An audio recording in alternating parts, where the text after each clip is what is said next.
SD सच्ची कहानियों पर आप सभी का स्वागत है। आज कोर्ट की तारीख थी। राघव अभी भी चाहता था कि वो मुझसे दोबारा से शादी कर ले, लेकिन राघव की आदत को मैं अच्छी तरह से जानती थी। वो बहुत जिद्दी इंसान था। मैं उसके साथ दोबारा से शादी नहीं कर सकती थी। राघव अपनी बेटी को भी खर्चा देकर जाता था। राघव ने अभी तक दूसरी शादी नहीं की और ना ही मैंने। राघव के माता पिता भी मेरी बेटी से मिलने आते हैं। वे लोग भी चाहते हैं कि ये रिश्ता दोबारा से हो जाए, लेकिन मैं अच्छे से जानती हूँ कि मैं अपनी बेटी की अकेले भी अच्छी परवरिश कर सकती हूँ। मुझे किसी की साथ की जरूरत नहीं है। अगर मुझे किसी साथी की जरूरत होगी तो आगे मैं खुद देख लूंगी, पर दोबारा राघव से तो मैं रिश्ता नहीं जोड़ूंगी। ये तो वही बात हो गई, थूक कर चाटने वाली। मेरी रिया भी अपने पिता से बहुत प्यार करती है और मैं भी रिया से बहुत ज्यादा प्यार करती हूँ। मैं रिया के बगैर कभी नहीं रह सकती और कोर्ट ने मुझे रिया की परवरिश की पूरी परमिशन दी है। कोर्ट में रिया से पूछा गया था कि तुम्हें किसके साथ रहना है, तो रिया ने कहा कि मुझे तो माँ के साथ रहना है। रिया पर मैंने ऐसा कोई दबाव नहीं बनाया था। फिर भी रिया को अपनी माँ के पास ही रहना था, पर रिया अपने पिता से भी बहुत ज्यादा प्यार करती है। अब सुनिए मेरी पूरी कहानी। कहानी कुछ ऐसी थी। आज मुझे जरा सा बुखार था और मैं दवाई खाकर थोड़ा सा आराम कर रही थी। राघव कहने लगा, रागिनी यार मैं लेट हो रहा हूँ। मैं बहुत गहरी नींद में सोई हुई थी। शरीर में रात से ही दर्द था। लगता था जैसे कि बुखार हो। आंखों में भी जलन थी और आंखों से पानी भी निकल रहा था। सर में भी दर्द था। पूरा शरीर टूट रहा था। मुश्किल से मैंने आंखें खोली थी। मैंने कहा, राघव मुझे मेरी तबीयत ठीक नहीं लग रही है। मुझे देखकर उसने एक बोर सी शक्ल बनाई थी। मेरे माथे पर उसने अपना हाथ रखा और कहने लगा, रागिनी बस जरा सा ही बुखार है, तुम्हें उठो ना। जानती हूँ मैं तुम्हारे बगैर तैयार नहीं हो पाता। उसने मेरा हाथ पकड़कर मुझे उठाया। कहने लगा, बुखार की गोली खाओ, ठीक हो जाओगी। ये कहते हुए उसने मेरा कंधा थपथपाया था। फिर तौलिया पकड़कर बाथरूम में चला गया। मैं अपने खुले और बिखरे बालों को मुश्किल से समेटकर जूड़ा बनाया था। उठकर खड़ी हो गई। अलमारी से राघव के ऑफिस जाने के लिए कपड़े निकाले और अपने कंधों को अपने हाथों से दबाने लगी, क्योंकि ना खत्म होने वाले कामों का सिलसिला अब शुरू हो चुका था। मैं बहुत ज्यादा अमीर घराने से संबंध नहीं रखती थी, लेकिन अपने माँ बाप की इकलौती बेटी थी। मेरे माँ बाप ने मुझे शहजादियों की तरह रखा हुआ था। माँ बाप कहना ठीक नहीं होगा, क्योंकि मैं पापा की ही सबसे ज्यादा लाडली थी और उनकी शहजादी थी। कभी कभी तो मेरी माँ मेरे पापा से लड़ जाती थी। लड़की को क्यों इतना सर चढ़ा रहे हो? अपने घर जाएगी तो सास थोड़ी पकाकर खिलाएगी। तो मेरे पापा कहते, जब तक मेरे घर में है मेरी बेटी रानी है, उसे राज करने दो और भगवान ने चाहा तो अगले घर जाकर भी राज करेगी। पापा की याद आते ही मेरे चेहरे पर हल्की सी मुस्कुराहट आ गई थी। तभी मेरे दिमाग की घंटी बजी थी। याद आया, मेरी सास शुगर की मरीज है।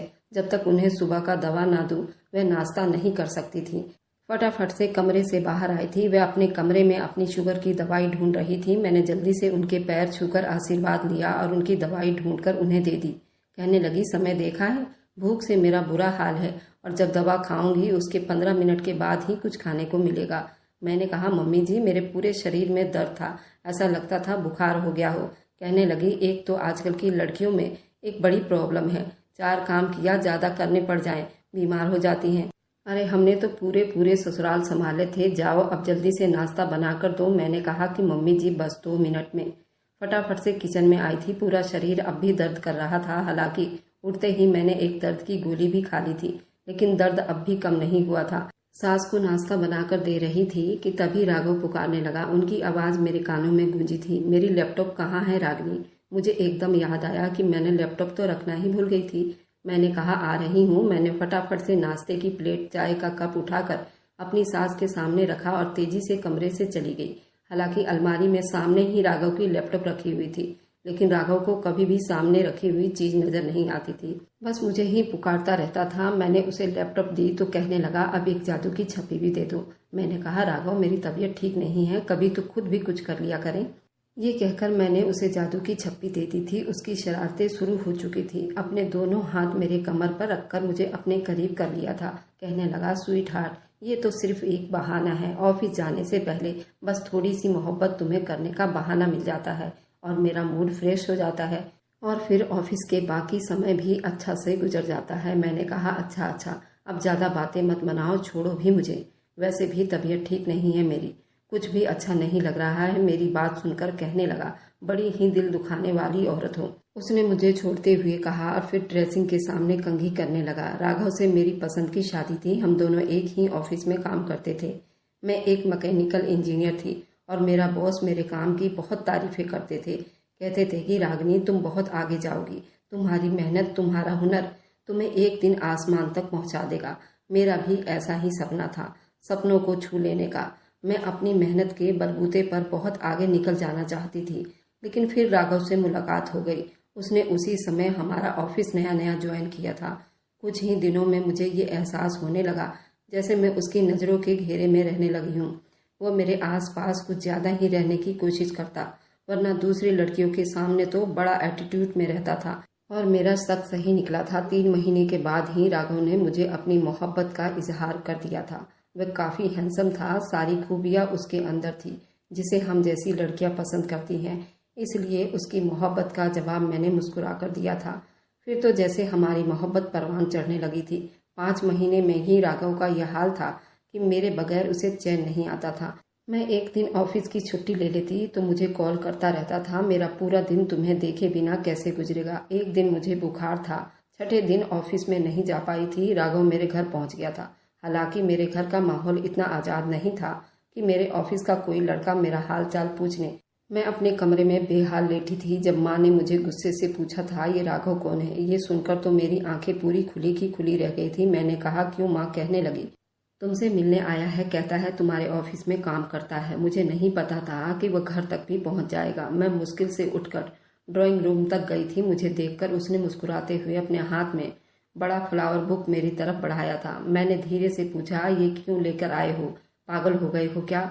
माँ को ये सब पसंद नहीं है। वह कहने लगा, उसका इंतजाम भी बहुत जल्द कर लूंगा, तुम्हारे बिना नहीं रहा जाता। 5 दिन से मैं दीवाना बना फिर रहा हूँ, चेहरे पर मासूमियत लिए वह कह रहा था। मैंने हंसकर बात टाल दी थी, लेकिन वाकई कुछ दिन के बाद वह अपनी माँ के साथ मेरा रिश्ता लेने आ गया था। मेरी माँ ने खुद मुझे मेरी रजामंदी पूछी थी, मैंने हामी भर ली थी।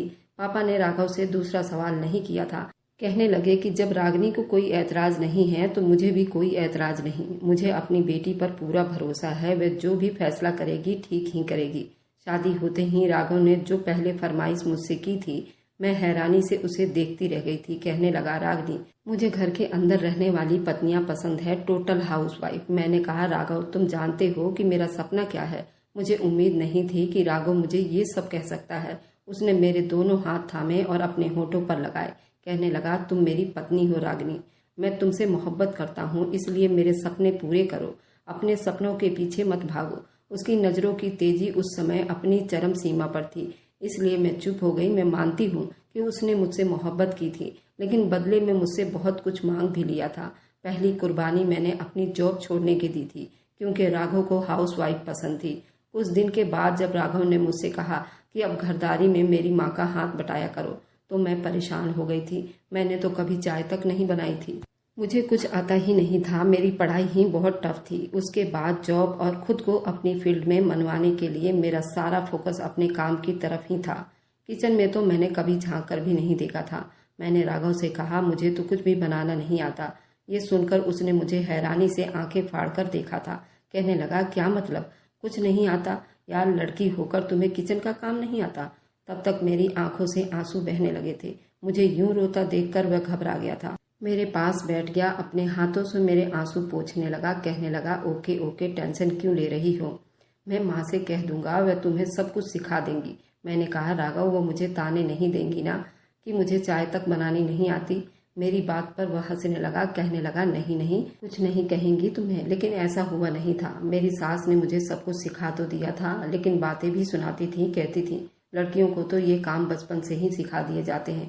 तुम्हारी माँ ने तो तुम्हें कोरा कागज बनाकर भेज दिया है। भला ऐसा भी होता है? कई बार खाना बनाते हुए मेरे हाथ भी जल जाते थे। कभी छुरी से सब्जी के बजाय उंगली भी कट जाया करती थी। मैं रोने लग जाती तो मेरी सास अपना माथा पीटने लगती। कहने लगती, फूहड़ लड़की को राघव ब्याह कर ले आया है, मुश्किल से ही सही, लेकिन कुछ ही महीनों में मैंने खाना बनाना सीख लिया था। धीरे धीरे मैंने सारे काम सीख लिए थे। राघव की मोहब्बत में बिल्कुल बदल कर रह गई थी। ऑफिस छोड़कर अब एक हाउसवाइफ बनकर रह गई थी। ऑफिस के पैंट कोट में हर वक्त तैयार श्यार रहने वाली रागिनी अब घर के सादा कपड़ों में घर के कामों में उलझ कर रह गई थी। बालों को संवारने तक का समय नहीं मिला था। काम ही खत्म नहीं होते थे। सास को दोपहर रात दोनों वक्त का ताज़ा खाना ही बनाकर देना पड़ता था। फिर राघव की पसंद का खाना अलग बनाना पड़ता था, क्योंकि सास को ज़्यादा मिर्च मसाले और तेल वाला खाना नहीं दे सकती थी। रात को जब वह देर तक काम करता तो मुझे सोने नहीं देता। कहता, रागिनी प्लीज 1 कप चाय बनाकर दे दो, सुबह मीटिंग है और मुझे हर हाल में ये रिपोर्ट तैयार करनी है। मैं उसे चाय बनाकर देती और फिर से सोने के लिए लेटती तो वो मुझे फिर से उठाकर बैठा देता। कहता, मुझसे बातें करो और मुझे कंपनी दो। अगर तुम सो गई तो मुझे भी नींद आने लगेगी और मैं काम नहीं कर पाऊंगा। उसकी बात सुनकर मैं आंखें मलती हुई उठकर बैठ जाती और उसे इधर उधर की बातें करने लगती। एक बार राघव के साथ मुझे पार्टी में जाना था। मैंने अपने लिए लाइट ब्लू कलर की फैंसी साड़ी निकाली थी, जिस पर बहुत ही सुंदर सा काम किया गया था। मुझे लाइट ब्लू कलर बहुत पसंद था। जब मैं वह साड़ी पहनकर तैयार हुई तभी राघव कमरे में दाखिल हुआ। मुझे देखकर कहने लगा, ये क्या पहन लिया तुमने? मुझे चिढ़ है इस कलर से, बदल कर आओ इसे। मैंने कहा, राघव ये कलर मुझे बहुत पसंद है और इस कलर में सब लोग मेरी बहुत तारीफ करते हैं। कहने लगा, लेकिन मुझे पसंद नहीं है ना, तुम जाओ प्लीज इसे बदल कर आओ।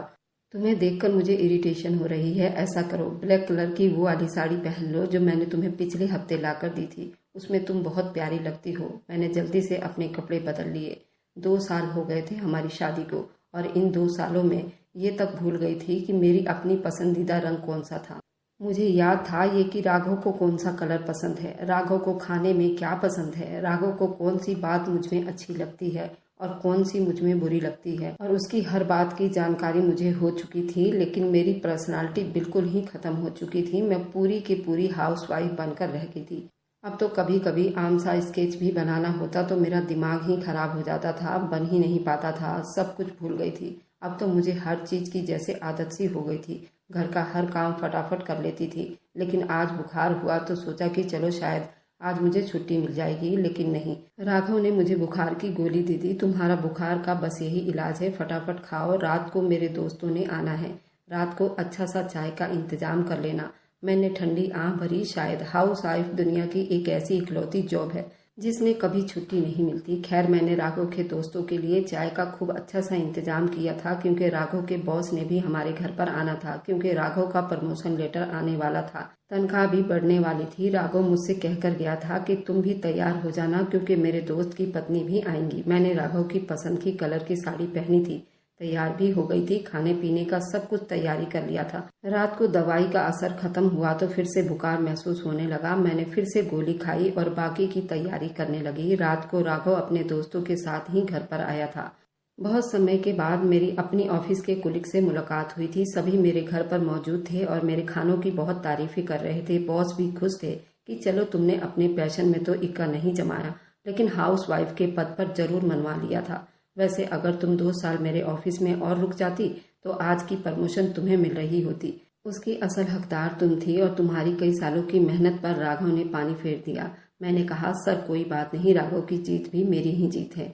बॉस कहने लगे, मुझे तो लगता है कि उसने तुमसे शादी ही इसलिए की थी। वैसे तो वह तुम्हें हरा नहीं सकता था, इसलिए उसने तुमसे शादी करके घर बिठा दिया। मेरे ख्याल से तो इस प्रमोशन की असली हकदार सिर्फ तुम ही थी। मुझे नहीं पता कैसे राघव ने ये बातें सुनी और वहां आकर बॉस से उलझने लगा। आप क्यों मेरी पत्नी का दिमाग खराब कर रहे हैं? औरत सिर्फ घर के लिए होती है, जितनी मर्जी पढ़ाई कर ले और जो चाहे बन जाए, लेकिन शादी के बाद सिर्फ उसे घर और बच्चों को ही देखना पड़ता है।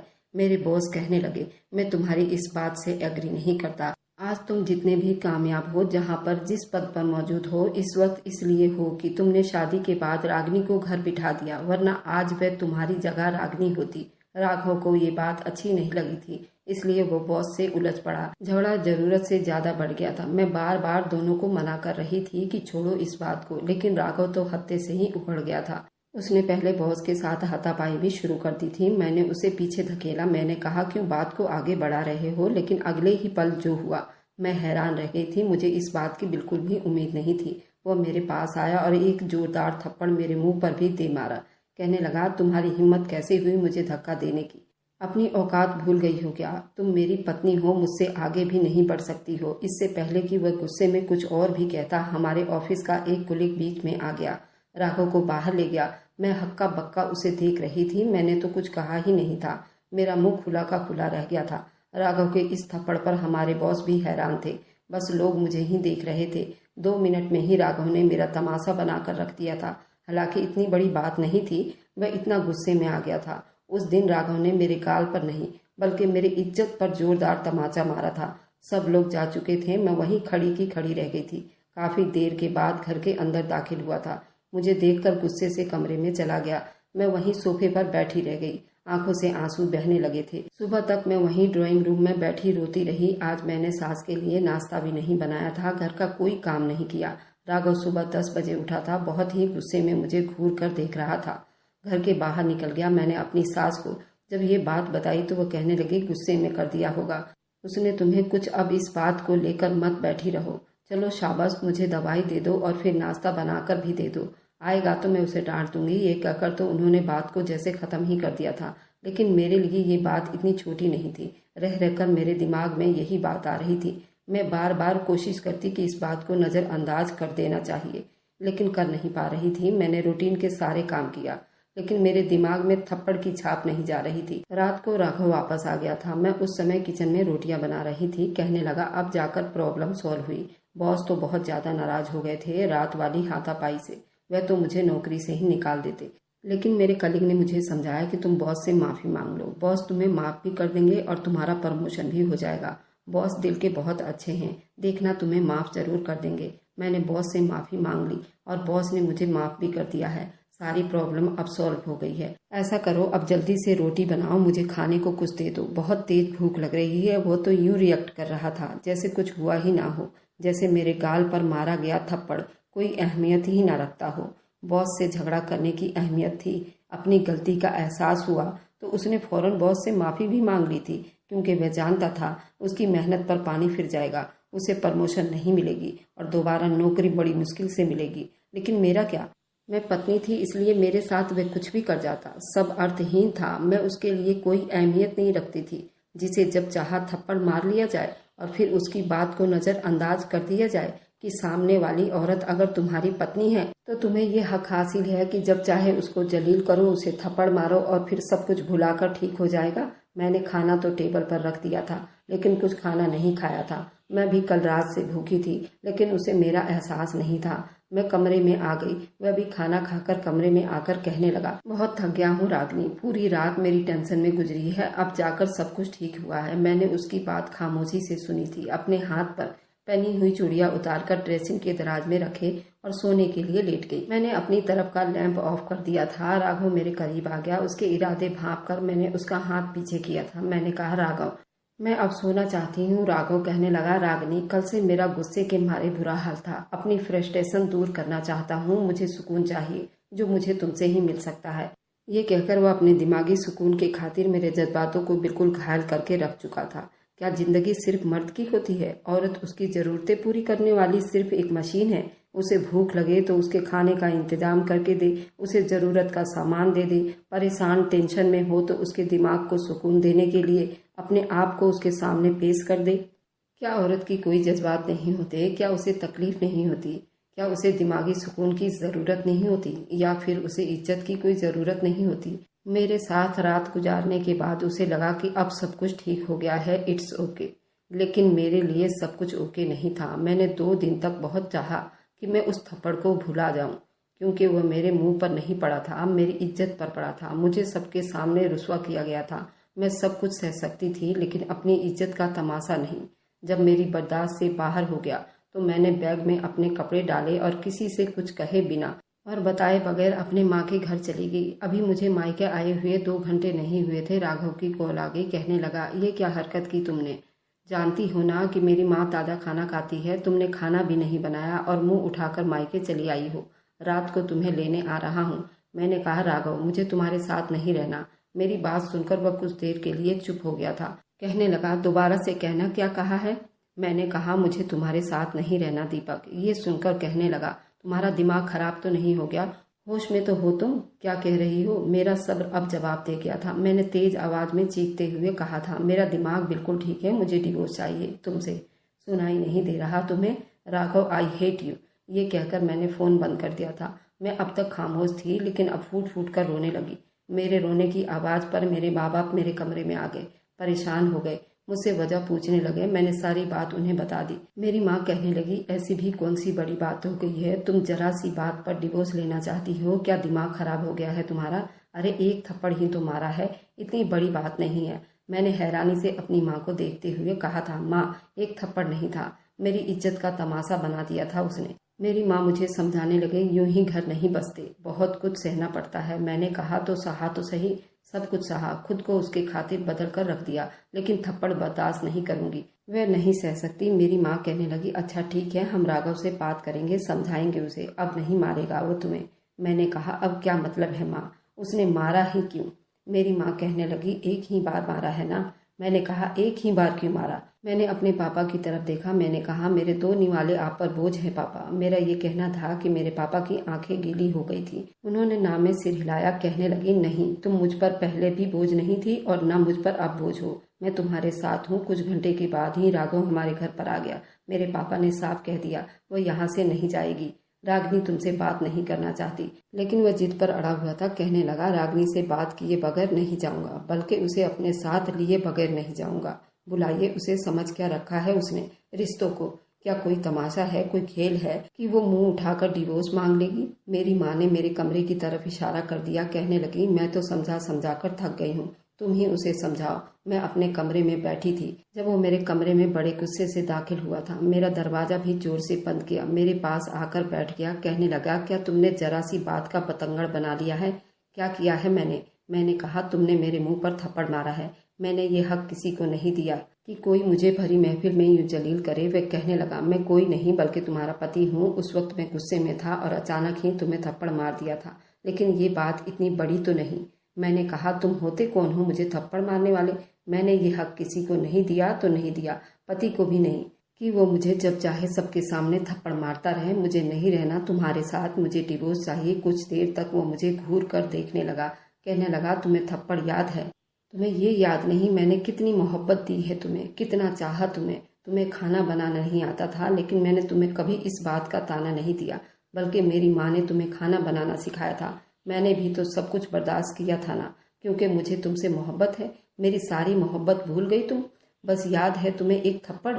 मैंने कहा, तो क्या मैंने तुम्हें बदले में मोहब्बत नहीं दी? क्या तुमसे मैंने प्यार नहीं किया? राघव, मैंने तुम्हारे लिए खुद को बदल कर रख दिया। मुझे तो ये तक याद नहीं कि मुझे कौन सा रंग पसंद है, बस ये याद है कि तुम्हें कौन सा रंग अच्छा लगता है। मुझे खाना बनाना नहीं आता था। मैंने तुम्हारे लिए बस सब कुछ सीख लिया, अपनी पर्सनैलिटी को बिल्कुल बदल कर रख दिया। मैंने खुद को तुम्हारे रंग में रंग लिया। वह कहने लगा, तो क्या एहसान किया है तुमने मुझ पर?